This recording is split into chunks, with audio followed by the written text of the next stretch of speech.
انچھوئی کہانی۔ یہ ایک صدیوں پرانی کہانی ہے، اتنی پرانی جب ابھی خیالوں نے جنم نہیں لیا تھا، لفظوں نے بولنا نہیں سیکھا تھا، انگلیاں قلم کے لمس سے نہ آشنا اور کرتاس روشنائی سے بے خبر تھا۔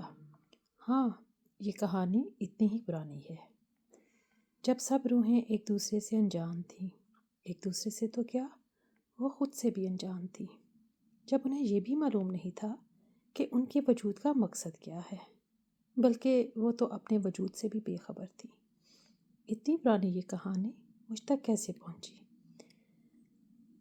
ہر تخلیق، بولا گیا لفظ، کہا گیا جملہ، کسی گیت کا بول یا دھن، کوئی تحریر یا تصویر، کچھ بھی بے مقصد نہیں، اور یہ سب ایک نہ ایک دن اپنے اصل مقام پر ضرور پہنچتے ہیں، اور ان کا اصل مقام وہی ہے جس کے لیے یہ تخلیق وجود میں آئی۔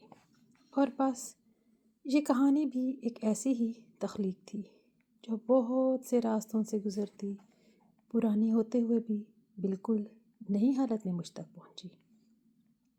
اسے کسی کے کانوں نے سنا، نہ کسی کی آنکھوں نے پڑھا، البتہ اس کو ڈھالنے والے بہت سے لوگ ہیں۔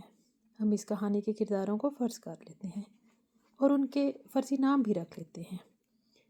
آپ ان کو کسی بھی علاقے یا مذہب کا کوئی بھی نام دے لیں، اس سے کہانی پر کوئی فرق نہیں پڑتا، کیونکہ اس کہانی نے ہر مذہب، ہر معاشرے کی تخلیق سے پہلے جنم لیا تھا۔ تو چلیں کہانی شروع کرتے ہیں۔ یہ اس وقت کی بات ہے جب کوئی لفظ لکھا نہیں گیا، جب کچھ لکھا نہیں گیا تو پڑھا بھی نہیں گیا تھا۔ تب صرف اپنی بقا کی جنگ ہی زندگی کا مقصد تھا، مگر خالق کائنات نے اپنی مخلوق سے کچھ اور کام بھی لینے تھے۔ یوں اپنی تخلیق کے کچھ حصے مخلوق میں بھی رکھ چھوڑے، یا شاید مخلوق ہی خالق تھی جس نے ایسی صفات والے خدا تخلیق کر لیے، صفات جو خود ان کے اپنے اندر تھی اور پھر خود ان کی مخلوق بن بیٹھی۔ اس طرح تصویریں بننے لگیں، لفظ تشکیل پائے اور داستانیں بنی جانے لگیں۔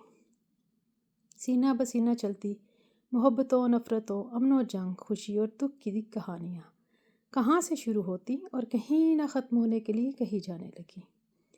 ہر کہانی جس سرے پر ختم ہوتی، وہاں سے اگلا سرا شروع ہو جاتا۔ ایسے لگتا جیسے کہانی ختم ہو گئی، مگر وہیں سے ایک نئی کہانی کا آغاز ہو جاتا۔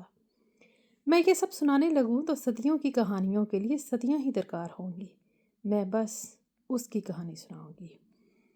ایک حسن کی دیوی تھی، غم، دکھ، تکلیف جس کے نصیب میں لکھ دیے گئے۔ اسے سب کچھ ملا اور بہت وافر ملا، مگر عمر بہت کم ملی تھی۔ اس عمر کے سودے میں اسے تخلیق کی بے پناہ قوت سے نوازا گیا تھا، مگر وہ کملی اپنا واحد اثاثہ، اپنی نظموں کی کتاب، اپنے محبوب کے قدموں میں دان بن کر کے محبت کو امر کر گئی۔ وہ محبوب اگر تخلیق کی صلاحیت سے محروم ہوتا تو نظموں کی وہ کتاب کہیں رتی کی ٹوکری کی نظر ہو جاتی، مگر جیسا کہ میں نے پہلے کہا، ہر تخلیق کا ایک مقصد ہوتا ہے اور وہ اپنے مخصوص مقام تک ضرور پہنچتی ہے۔ تو نظموں کی وہ کتاب بھی اپنے اصل مالک تک پہنچ چکی تھی۔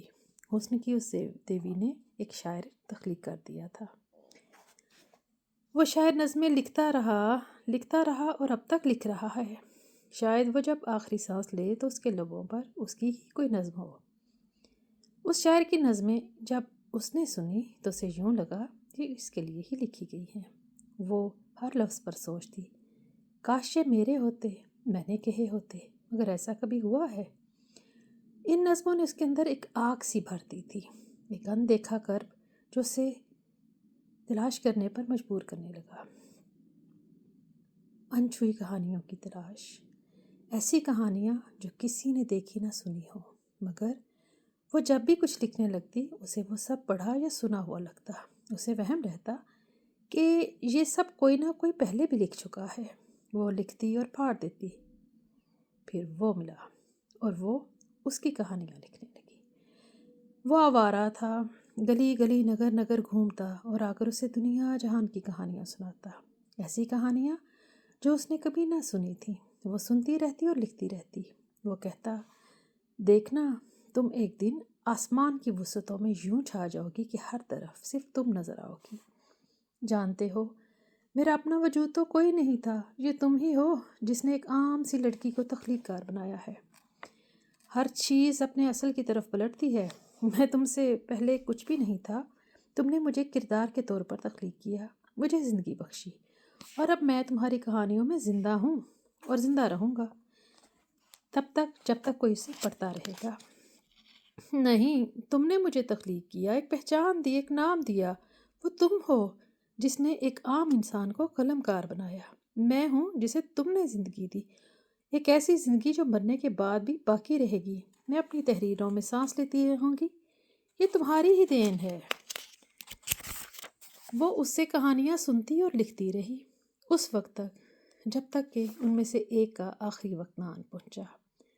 کرب کے لمحات کی وہ شدت کیسی تھی جن میں یہ احساس بھی اپنی تمام تر شدتوں کے ساتھ موجود تھا کہ اس کی کہانیوں نے اسے مار دیا۔ اسے لکھنے سے نفرت ہو چلی تھی، اسے یوں لگتا جیسے کسی نے اسے اڑان بھرنا سکھا کر کھلے آسمان میں اڑنے کے لیے تنہا چھوڑ دیا ہو۔ وہ جس نے اسے بنایا، سنوارا، اسے پہچان دی اور کبھی اس بات کا اقرار نہیں کیا، بلکہ ہمیشہ یہی کہتا رہا کہ اسی نے اسے زندگی دی ہے، مگر اس نے اس کی زندگی میں ہی جدائی کے افسانے لکھ کر اسے موت دے دی۔ جہاں پہلے کردار نے آخری سانس لی، وہاں تیسرے کردار نے اس کا ہاتھ تھام کر اس سے عمر بھر ساتھ نبھانے کا عہد لیا اور عہد کیا۔